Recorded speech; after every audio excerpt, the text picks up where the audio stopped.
allez-vous gagner ces élections?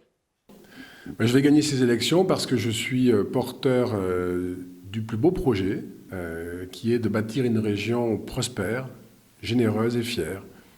Une région qui sera capable de répondre enfin aux grands défis du chômage. Ça, c'est ma préoccupation la plus importante. Et nous le ferons en réinventant l'économie, en utilisant un nouveau modèle qui est une économie qui ne laisse plus de déchets, une économie que l'on peut dire circulaire. Que dites-vous à ceux qui n'ont pas l'intention d'aller voter?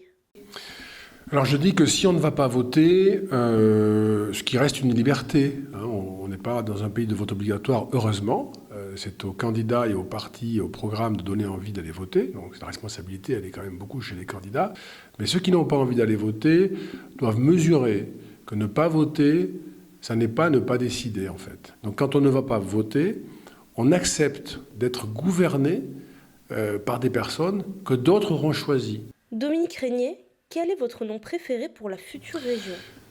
Je pourrais dire Occitanie, Languedoc, mais ça n'est qu'un point de vue très personnel. Si je raisonne en tant que président de conseil régional, je dois avoir non seulement l'idée d'un nom, mais une méthode pour que le plus de personnes possible, parmi nous tous, soient associées à l'invention du nom. Vous êtes élu président, quelle est votre première mesure? Ma première mesure, c'est une première décision, c'est de renoncer à toutes mes activités, celles que j'ai aujourd'hui par ailleurs, mon métier, professeur d'université.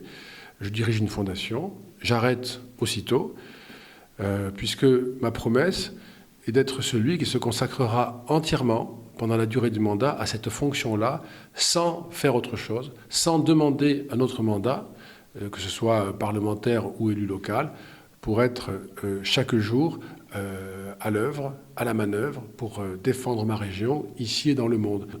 Et je crois que c'est quelque chose qui est nécessaire, tant la tâche est ardue. Qu'est-ce qui vous a conduit à passer de politologue à homme politique? J'ai eu le sentiment que je ne pouvais pas me contenter de rester à l'extérieur et de faire un commentaire sur la situation.